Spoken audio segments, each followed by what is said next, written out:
আপনারা জানলে অবাক হয়ে যাবেন যে সারা আলী নামে ইউটিউবে একটা চ্যানেল আছে। আপনি এখনো সার্চ করলে এটা পাবেন যে সারা আলী নামে ইউটিউবে স্বতন্ত্র একটা চ্যানেল আছে। একজন মেয়ে এই চ্যানেলটাকে ক্রিয়েট করে এবং সেখানে আপনি একটা তেলাওয়াত পাবেন যেখানে লেখা আছে কোরআন ফর স্লিপ। ঘুমানোর সময় কোরআনুল কারীমের তেলাওয়াত শুনে ঘুমানো। কোরআন ফর স্লিপ এটাতে যখন আপনি ক্লিক করবেন আপনি দেখবেন খুব সুন্দর সাবলীল ভাবে তেলাওয়াত চলছে এবং তেলাওয়াত করেছেন মাশআরি রাশেদ আফাসি। সারা ওয়ার্ল্ডের যতজন কারি খুব প্রসিদ্ধ তার মধ্যে তিনি একজন। অত্যন্ত সুরলীল কণ্ঠে তিনি তেলাওয়াত করেন। এই তেলাওয়াত শুনতে শুনতে শুনতে শুনতে আপনি যখন একটা পর্যায়ে আসবেন আপনি দেখবেন নিচ দিয়ে, শুরুতেই কিন্তু নাই, একটু সময় ধরে যখন আপনি শুনতেছেন তন্ময় হয়ে, কিছুক্ষণ পরে আপনি লক্ষ্য করবেন ব্যাকগ্রাউন্ডে এক ধরনের ছোট্ট ছোট্ট মিউজিক আসছে এবং কোরআন তেলাওয়াতের নিচ দিয়ে একটা আওয়াজ বের হচ্ছে। তো এটা নিয়ে কথা বলার কারণ হচ্ছে এই সারা আলী ইউটিউব চ্যানেলে কোরআন ফর স্লিপ শুনতে শুনতে যারা ঘুমিয়ে পড়ছে,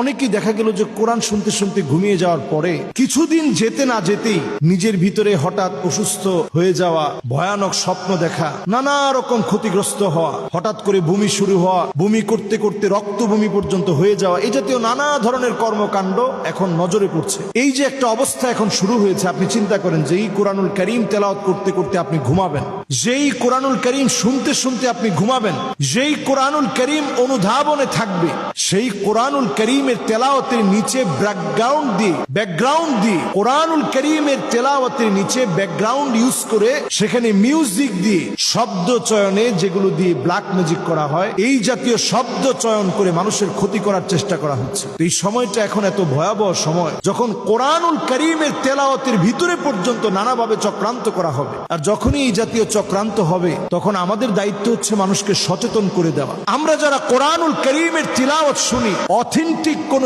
ইউটিউব চ্যানেল ছাড়া আমরা কোরআনুল কারীমের তেলাওয়াত শুনতে যাব না। মুস্তাশরিকিন যারা ওরিয়েন্টালিস্ট, তাদের একটা দায়িত্ব হচ্ছে কোরআনুল কারীমের ভিতরে সূক্ষ্ম সূক্ষ্ম ভুলগুলো ঢুকিয়ে দেয়া।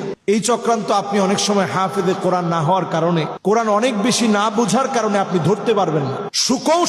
কৌশল করে আপনার ভিতরে কোরআনুল কারীমের বিভিন্ন ছোট ছোট এমন বিষয় ঢুকিয়ে দিবে আপনি যেটা চিন্তাও করতে পারবেন না।